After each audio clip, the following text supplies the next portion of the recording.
దేవుని ఘనమైన నామమునకు స్తోత్రములు. ఈ వాగ్దానమును వింటున్న మీకందరికీ మన ప్రభువును ప్రియ రక్షకుడైన యేసుక్రీస్తు నామములో శుభములు, మా హృదయపూర్వకమైన వందనములు. ఈరోజు మీ కొరకైన దేవుని వాగ్దానము కీర్తనలు గ్రంథము 20వ కీర్తన 4వ చరణము. నీ కోరికను సిద్ధింపజేసి నీ ఆలోచన యావత్తును సఫలపరచునుగాక. మంచి దేవుడైన యేసయ్య ఈ మంచి వాగ్దానమును నిశ్చయముగా నేడు మనందరి జీవితములలో నెరవేర్చునుగాక. ఆమేన్. ఈ వాగ్దానాన్ని వింటున్న ప్రియ దైవ జనాంగమా, మన దేవుడు మన పక్షముగా ఉండి మనము ఆయన సన్నిధిని సమీపించి ఆయనను కోరినవన్నీయు ఆయనను వేడుకున్నవన్నీయు నిశ్చయముగా మనకు అనుగ్రహిస్తారు. మన దేవుడు మనలో కార్యసాధకమవుతున్న ఆయన శక్తి చెప్పున మనము అడుగు వాటన్నిటికంటేను, మనము ఊహించు వాటన్నిటికంటేను మరి అత్యధికమైన ఈవులను ఆయన మనకు అనుగ్రహించగలిగిన వాడు. అంత మాత్రమే కాదండి, ఆ దేవుడైన యెహోవా క్రీస్తు యేసునందున్న మహిమైశ్వర్యము చెప్పున మనము ఏమి అడుగుచున్నను అవన్నీ కూడా నిశ్చయముగా మనకు దయచేస్తారు. మరి నేడు ఈ వాగ్దానాన్ని వింటున్న ప్రియ దైవ జనాంగమా, మన దేవుని యొద్దకు మనము వచ్చి ఆయనను వేడుకున్నవన్నీ ఆయన ఎదుట మనము చేసిన ప్రార్థనలన్నిటినీ సఫలపరచుచు మన కోరికను సిద్ధింపజేసి మన ఆలోచనలన్నిటినీ కూడా ఆయన అంగీకరించి నెరవేర్చాలంటే మనము గ్రహించాల్సిన మొదటి విషయము, మన కోరికలన్నీ తృప్తిపరచబడినట్లుగా మనము కూడా దేవుడు కోరికను నెరవేర్చగలగాలి. దేవుడు కోరినట్లుగా మనము జీవించగలిగితే, దేవుడు కోరినట్లుగా మనము ప్రవర్తించగలిగితే మన కోరికలన్నిటినీ ఆయన నిశ్చయముగా నెరవేరుస్తారు. మనకు ఒక అలవాటు ఉందండి, ఎంతసేపు మన కోరికలను కోరటం, మన ప్రార్థనలలో మన అక్కరలను అడగటం, మనకు అవసరమైనవన్నీ ప్రభు పాదాల ముందు ప్రజెంట్ చేయటం మనం నేర్చుకున్నాం. దేవుడు ఇచ్చేవన్నీ మనం పొందుకుంటాం, మనం తెలుసుకున్నాం. కానీ ఏనాడైనా ఏ ఒక్కరైనా నేను కోరినవన్నీ నాకు దయచేస్తున్న యేసయ్య, అసలు నా ద్వారా మీరేమి కోరుతున్నారు, నేను ఎలాగున ఉండుట మీరు కోరుతున్నారు, నా విషయంలో మీరేమి ఆశిస్తున్నారు అని ఎప్పుడైనా మనం ప్రభువుని అడిగామా? ఈ రోజున ఈ వాగ్దానం ద్వారా ప్రభు మనకు సెలవిస్తున్నారు, మనము కోరినవన్నీ కాదనకుండా ప్రభు మనకు దయచేయాలంటే ఆయన కోరినట్లుగా మనము జీవించాలి. మరి మన విషయములో దేవుడేమి కోరుతున్నారు? బలులు అర్పించుట, నైవేద్యములు సమర్పించుట, హోమములు అర్పించుట, ఇతరాత్రమైన విషయాలను మాత్రమే దేవుడు కోరుతున్నారా? అవి మాత్రమే ప్రాముఖ్యమైనవా?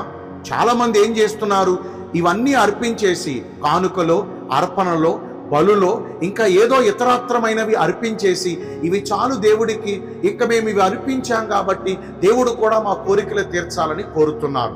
మనం ఆయన పిల్లలం కాబట్టి మనకు ఏది అవసరమో దేవుడికి ఖచ్చితంగా తెలుసండి.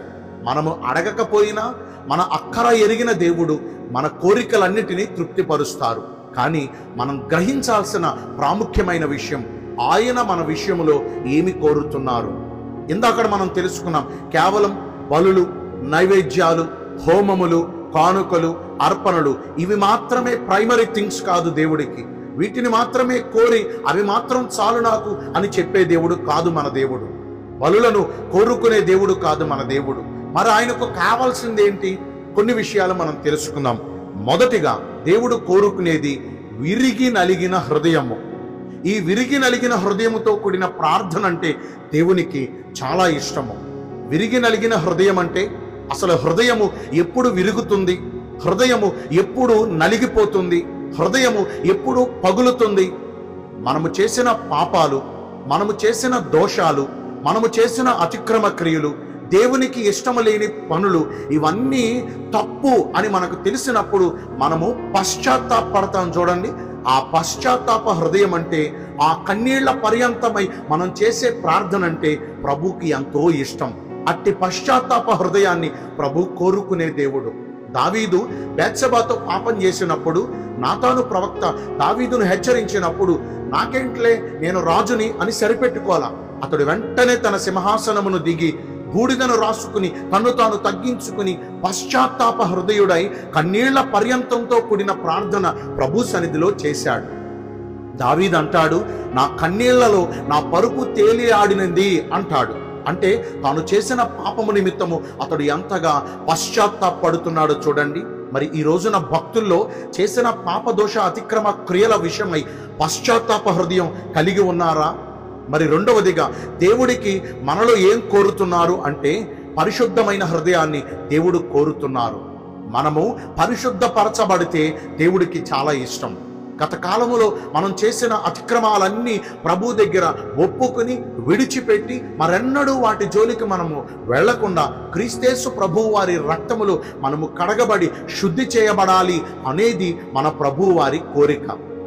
పరిశుద్ధమైన హృదయాన్ని కలిగి జీవించగలుగుతున్నామా? మూడవదిగా యథార్థ హృదయులంటే ప్రభుకి చాలా ఇష్టం. గతించిన దినములలో దేవుడు చేసిన మేలులను మనము మర్చిపోయామేమో, లేకపోతే మంచి జరిగినప్పుడు ఒకలా ప్రవర్తించి ఏదైనా అనుకోని సంఘటనలు జరిగినప్పుడు మరి ఇతరాత్రంగా ప్రవర్తించామేమో. కాదండి, మన దేవుని యందు మన భక్తి ఎప్పుడూ నిలకడగా ఉండాలి, నిజాయితీగా ఉండాలి. ఏదో మనకిస్తేనే ఆయన దేవుడు కాదండి, ఏదో మనకు చేసేస్తేనే ఆయన మనకు తండ్రి కాదండి. మనము అడిగినవి ఒక్కోసారి ఆలస్యం అవ్వచ్చు, మనము కోరినవి అది మనకు అవసరం లేకపోతే ఒక్కోసారి దేవుడు ఆపు చేయవచ్చు. మన యథార్థత అక్కడే బయటపడిపోతుంది. ఇస్తే ఒకలాగా, ఇవ్వకపోతే మరొకలాగా.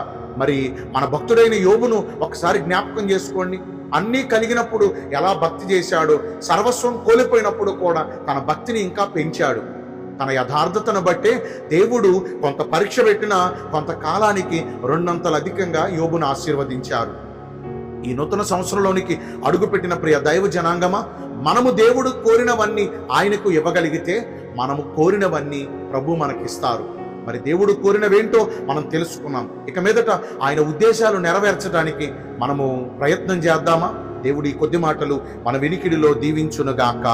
ఆమేన్. మీ అందరి కొరకు వచ్చిన ప్రార్థన చేస్తానండి. పరిశుద్ధుడా, ప్రేమ కలిగిన యేసురాజా, మీ కృపగల ఘనమైన నామమును బట్టి నిండు మనసుతో కోట్ల కొలదిగా మీకు మా కృతజ్ఞత స్తుతులు స్తోత్రములు వందనాలు చెల్లిస్తున్నాము.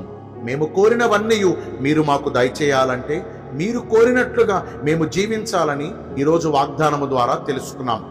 తెలిసిన ప్రకారము మేము జీవించి ఈ వాగ్దాన ఫలమును పొందుకునే కృప నేడు మాకందరికీ దయచేయండి. ఈ రోజున ఎందరైతే పుట్టిన రోజులను, వివాహ దినములను, ఇతరమైన శుభకార్యములను జరిగించుకుంటున్నారో వారందరికీ మెండైన దీవెనలు కుమ్మరించమని, మీ రాకడ కొరకు మమ్మను సిద్ధపరచమని యేసుక్రీస్తు ప్రశస్త నామమున ప్రార్థించి వేడుకొనుచున్నాను మా ప్రియ పరలోకపు తండ్రి. Amen. May God bless you all. Thank you.